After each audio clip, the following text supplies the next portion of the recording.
Hello friends, நம்ம short சொல்ல என்ன பார்க்க போகிறோம் அப்படின்னா, அனாயின்ஸில் படித்த April May 2025 final semester regulation 2021 students உங்களுக்கான ப்ராஜெக்ட் ரிசல்ட்ஸ் வந்து இதை பப்ளிஷ் பண்ணியிருந்தாங்க. ஸோ இதுக்குரிய சர்டிஃபிகேட்ஸ் இஷ்யூ பண்ணுற டேட்ஸும் உங்களுக்கு இப்போ அனௌன்ஸ் பண்ணியிருக்காங்க. Provisional certificate, கன்சோல்டட் statement of grand slam அது எப்போ அப்படிங்கிற பார்க்கலாம். உங்களுக்கு ஒரு சர்க்குலராக வந்து அனௌன்ஸ் பண்ணியிருக்காங்க. இது யாருக்குன்னு பார்த்தீங்கன்னா அப்படின்னா, அஃபிலியேட்டட் நான் அட்டானமஸ் காலேஜஸில் படிக்கிற 8th செமஸ்டரில் யூஜி ஸ்டூடெண்ட்ஸ், அதாவது உங்களுக்கு யூஜிக்கு தான் இது 8th செமஸ்டரில் ப்ராஜெக்ட் ஒர்க் ரிசல்ட் வந்திருக்கும். அதுக்கு முன்னாடி நீங்கள் வந்து எந்த அரியர் இல்லாமல் உங்களுக்கு இப்போ ஓவராலாக 8th செமஸ்டருமே நீங்கள் கிளியர் பண்ணியிருப்பீங்க. உங்களுக்கான ரிசல்ட் வந்து இது. ஸோ உங்களுக்கு grade sheet, consolidated statement of grade, provisional சர்டிஃபிகேட்லாம் பார்த்தீங்க அப்படின்னா ஆகஸ்ட் 1க்கு மேலே பார்த்தீங்க அப்படின்னா உங்கள் காலேஜுக்கே டேரெக்டாக இஷ்யூ பண்ணிடுவோம் அப்படிங்கிற மாதிரி சொல்லியிருப்பாங்க. ஸ்டூடெண்ட்ஸ் யாரும் வந்து டேரெக்டாக வந்து கண்ட்ரோலர் ஆஃப் எக்ஸாமினேஷனை கான்டாக்ட் பண்ண வேணாம் அப்படிங்கிற மாதிரி கொடுத்துருப்பாங்க. ஸோ ஓவராலாக உங்களுக்கு உங்களோட சர்டிஃபிகேட்ஸ் வந்து பார்த்தீங்க அப்படின்னா ஆகஸ்ட் 1க்கு மேலே வந்து உங்கள் காலேஜுக்கு டேரெக்டாக இஷ்யூ பண்ணிடுவாங்க. ஸோ அதுக்கப்புறம் உங்கள் காலேஜை கான்டாக்ட் பண்ணி கேட்டுக்கோங்க.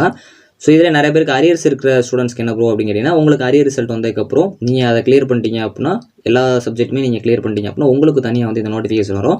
நீங்களும் உங்கள் பேட்சோட வந்து இந்த சர்டிஃபிகேட்ஸ்லாம் வாங்கிக்கலாம். ஆனால் நீங்கள் எல்லா சப்ஜெக்ட்ஸும் அரியர் கிளியர் பண்ணியிருக்கணும். இப்போ உங்களுக்கு கிளியராக இருக்கும்னு நினைக்கிறேன். தேங்க்ஸ் ஃபார் வாட்சிங்.